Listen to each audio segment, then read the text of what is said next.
Well, the most complicated thing always is the start. So we are in the second day, we're going up now, and then we will reach the peak, I hope, on Friday evening, Sabbath morning, and then that's it, the Camporee is over. But I'm feeling very, very positive about it.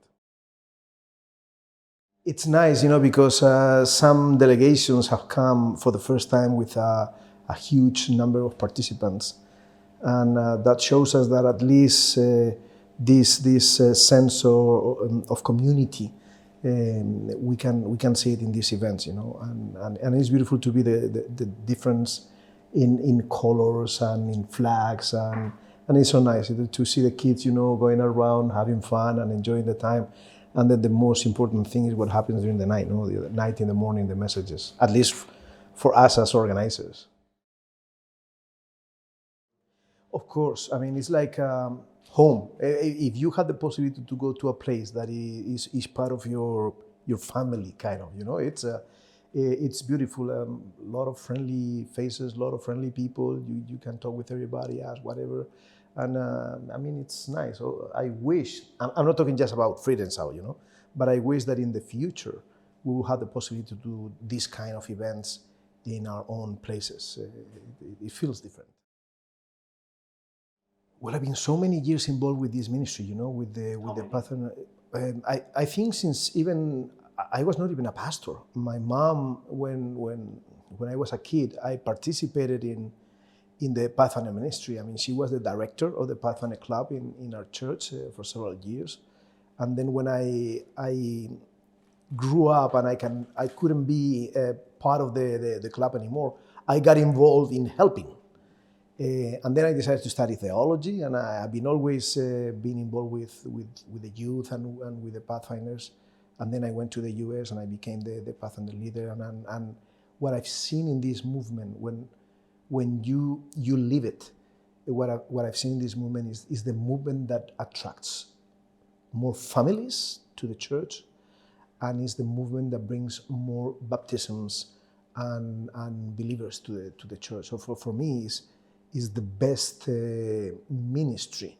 I'm not saying, I'm not taking away the importance of other departments or other ministries, but this ministry for me is crucial for the church because it's the one that is bringing more people to know and to get to know better Jesus. We're having a meeting with the leaders, and some of the leaders were saying 80% of my delegation, they're not Adventists. Some of them, they are even no believers, but they're here.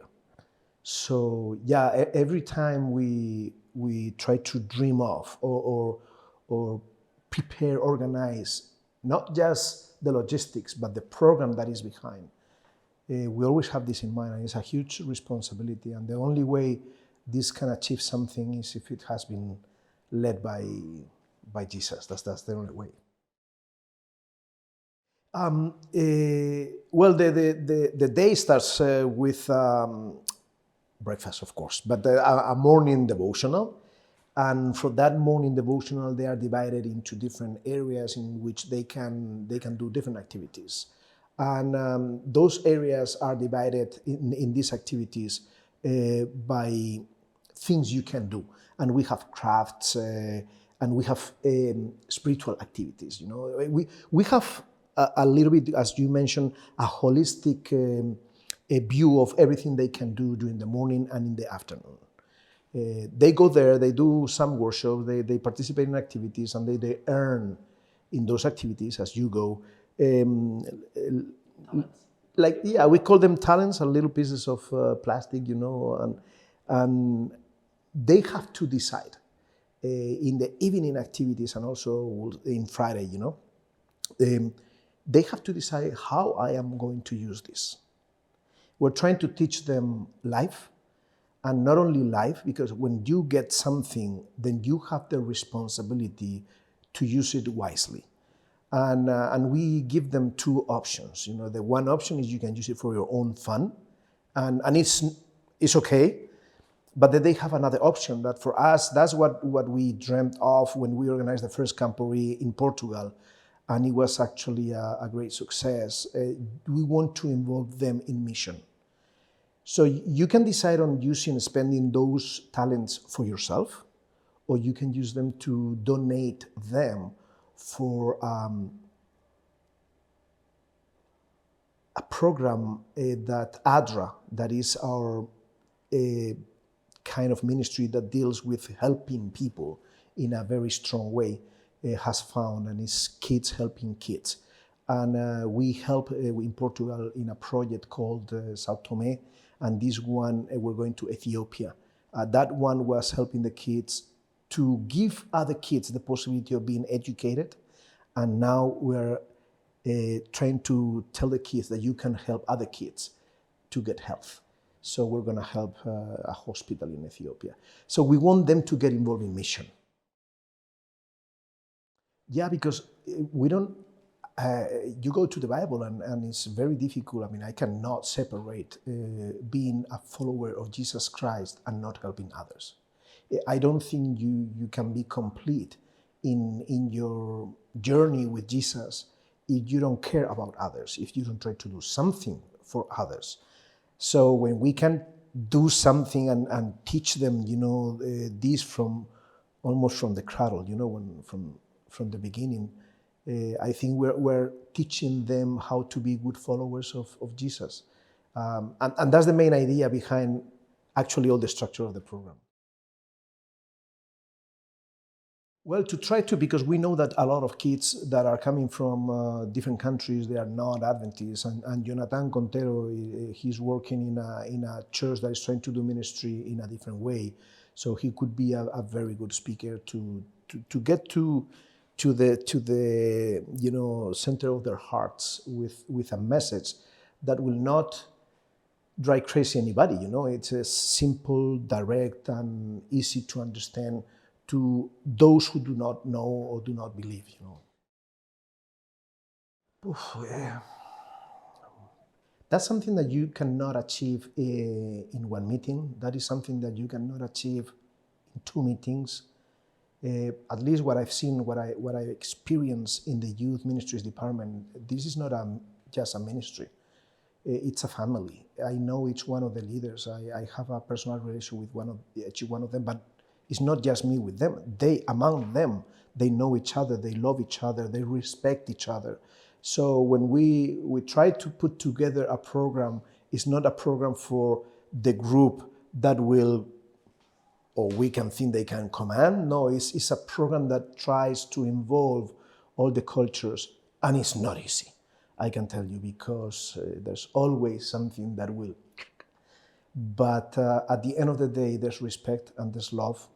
And I know that sometimes I had some kind of complicated conversations or difficult meetings, but at the end of every one of them, there has been a hug, and I love you. Yes. We do not organize an event that it's being organized just by the division. We had many meetings to organize this, and the main meetings were dealt with all the union leaders. And we had different meetings in which we choose a reduced team that we dealt with minor issues. And then we also had another more reduced team that dealt with the final decisions. But everything is built up with the entire team. That is correct. Yes, because we learn not only to organize, we learn to understand each other and to respect each other. And I mean, if we don't do this here on earth, how are we going to do it, in heaven? Well, we have. I'm going to mention the names as we have them in the global church. In our division, sometimes it's divided a little differently. Names, but I'm going to highlight the names that we have globally. We have the first ministry is the Adventure Ministry, and then you're dealing with the first ages. And then we have the Pathfinder ministry that goes with the teens, with the teenagers. And then we go to the ambassador ministry. And some of our unions, they are implementing this ministry. And actually, this is one of the most complicated ministries, because those are the ages in which we're talking 16 to 21, the ages in which much more, and we lose a lot of people. Not just in our church. It's something general. Those are the ages in which you have to make a commitment, and sometimes it's difficult because the society today is not teaching people to make commitments. And then we have, after the ambassadors, we have the young adults, and that goes up to 35 plus. We have a plus to. And you also have the responsibility of the programs and activities for the students. Yes, amicus, exactly. PCM, as they call it globally, but amicus, yes. And that's also, we're looking exactly at the same ages as the ambassadors, because ambassadors and amicus, the ages are more or less the same. We try to get different approaches when it comes to this same group, but probably different needs depending on where you are at in your life. But it's challenging. But it's I think if you don't have challenges in your life, I mean, you die. No, it's. What we have seen is that some of the issues that we can see that happens everywhere in the world are the same. Is this connection? You live most of the times, those young individuals that we lose, they leave their local church and they go somewhere else to study because it has a strong relationship. I'm done with high school and then I'm going to college, something like that. I don't have college where I live. I have to go somewhere else. So that creates a disconnection from your local church. They go to somewhere else. The church that is nearby, and we need to accept this is a reality, they do not care about those individuals or new individuals that come. Not in every single church is the same, but it happens very often. New people come. Sometimes you don't see them, or they don't go to church, or when they go once, nobody talks with them, and they get completely disconnected. And that's one of the biggest issues that we have. We have been trying to create some materials to give some instructions, how to create a little manual. How can we avoid this disconnection? How can we do it? Another thing is the connection that they create with groups that think completely differently. So they are exposed to other realities that is like a clash with what they believe so far. And we sometimes don't give the answers that we should give to, or we don't prepare them as we should to face those situations without losing the faith. It's a big difference. And the last two generations, Generation Z and Generation Alpha, that now we're starting to work with them too. Those two generations have almost nothing to do with the generations that you can study and read about before them. Huge difference. And because we sometimes we're not trying to get informed how these people think, how these people react to challenges, how they have been grown in society. We make a lot of mistakes with them, and we lose them because we don't understand them. There's a big difference, a big gap between the oldest generations and these new two generations. The gap is bigger than in the generations before. I think that we have. I put together a seminar with 20 different tips. How can you reach them? And I put 20 different ways that I'm not going to mention the 20 right now. But let me highlight at least one of them. It's one thing that you should always do is be one of them. That is not easy. It's be one of them are 4 words that mean much more than just to say them. But you need to be one of them. If they don't see you as one of them, it will be very difficult to connect with them. And the other one is involve them. And when I say involvement is not, and I mentioned only these two, but we could even develop much more of this. But try to really involve them in something. It's not to say, no, I care about you, No, give him a responsibility.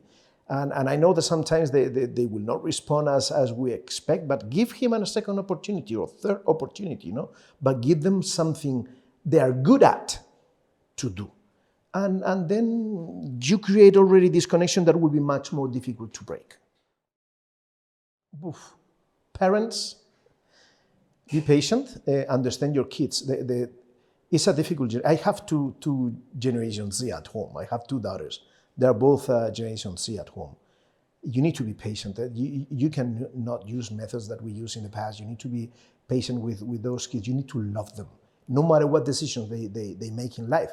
Because maybe they make a wrong decision, like the parable of the lost son. That for me is both were lost. But the parable that we mention always, the lost son, you never know if whatever you taught him in the past will come back.